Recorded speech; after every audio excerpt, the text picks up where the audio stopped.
জাহান্নামী মৃত্যুর আলামত পাঁচটা, তার মধ্যে এক নাম্বার হচ্ছে মৃত্যুর সময় কারো যদি কালেমা নসিব না হয়।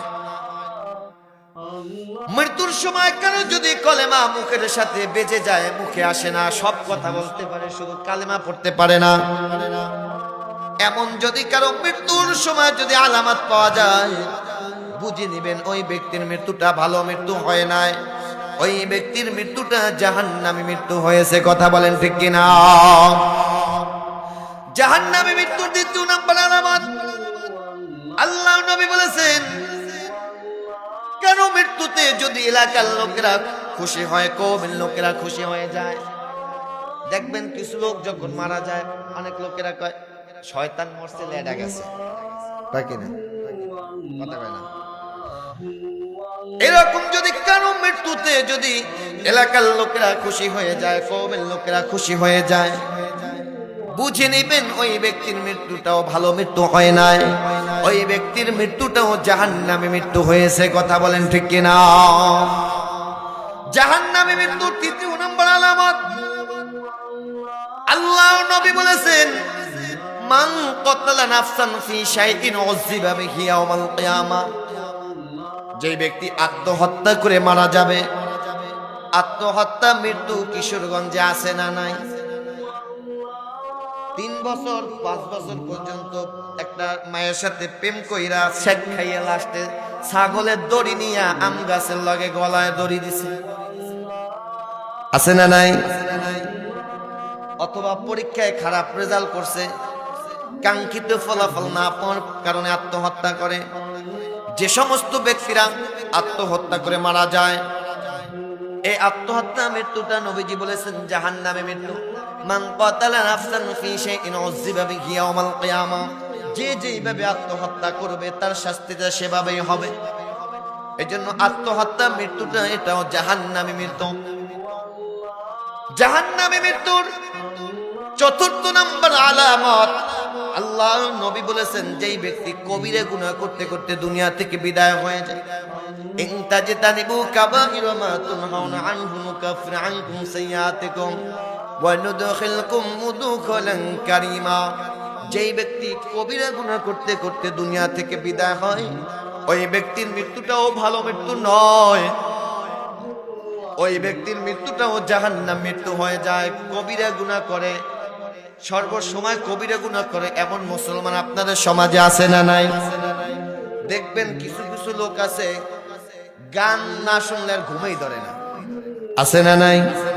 হেডফোন লাগাইয়া কানের ভিতরে ঘুমায়, গান শোনা কবিরা গুনাহ। এই অবস্থায় যদি গান শুনতে শুনতে যদি আপনার মৃত্যু হয়, ওই ব্যক্তির মৃত্যুটা ভালো মৃত্যু নয়, ওই ব্যক্তির মৃত্যুটাও জাহান্নাম মৃত্যু হয়ে যায়। জাহান্নামী মৃত্যুর পঞ্চম নম্বর আলামত, আল্লাহর নবীজি বলেছেন ফি সাখাতিল ওয়ালিদাইন, কেউ যদি পিতামাতার অসন্তুষ্ট অবস্থায় যদি মারা যায়, পিতামাতার অসন্তুষ্ট অবস্থায় যদি কারো মৃত্যু হয়, ওই ব্যক্তির মৃত্যুটাও ভালো মৃত্যু নয়, ওই ব্যক্তির মৃত্যুটা জাহান্নামী মৃত্যু হয়ে যাবে। তাহলে জাহান্নামী মৃত্যুর এই 5টা আলামত বলেছি। আল্লাহ তাআলা আমাদের সকলকে জাহান্নামী মৃত্যুর এই 5টা আলামত থেকে আমাদের সকলকে হেফাজত করুক। সকলে বলি আমিন, আরো জোরে বলি আমিন। সম্মানিত উপস্থিতি, সামনে আমাদের সম্মুখে রমজান মাস আসতেছে। রমজান অত্যন্ত দামি একটা মাস। আমরা এখন থেকে সকলে রমজানের জন্য প্রস্তুতি গ্রহণ করব ইনশাআল্লাহ। বলেন, রমজান মাস হচ্ছে তাকওয়া অর্জন করার প্রথম সিঁড়ি। তাকওয়া অর্জন করার প্রথম সিঁড়ি রমজান মাস। কেননা বান্দা যদি নামাজ পড়ে চোখে দেখা যায়, হজ করে চোখে দেখা যায়, যাকাত দিবে চোখে দেখা যায়, রুকু করবে চোখে দেখা যায়, কিন্তু রোজা এমন একটা ইবাদত, এটা কিন্তু চোখে দেখা যায় না। চোখে দেখা যায়। এজন্য রমজান আমাদের আসতেছে, এটা গুনাহ মাফ করার মাস, ক্ষমার মাস, আল্লাহর বন্দেগী করে আল্লাহর বান্দা থেকে বন্ধু হওয়ার মাস। সুবহানাল্লাহ বলেন।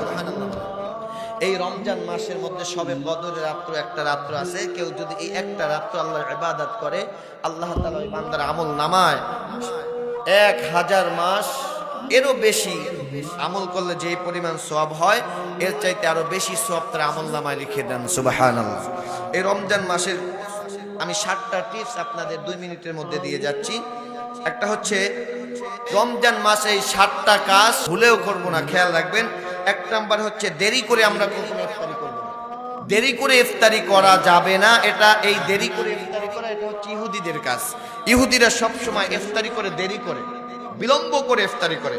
আমরা সব সময় যথাযথ টাইমে ইফতারি করব, যথাযথ টাইমে ইফতারি করে, এটা হচ্ছে সুন্নাত। ইনশাআল্লাহ আমরা যথাযথ সময় ইফতারি করব।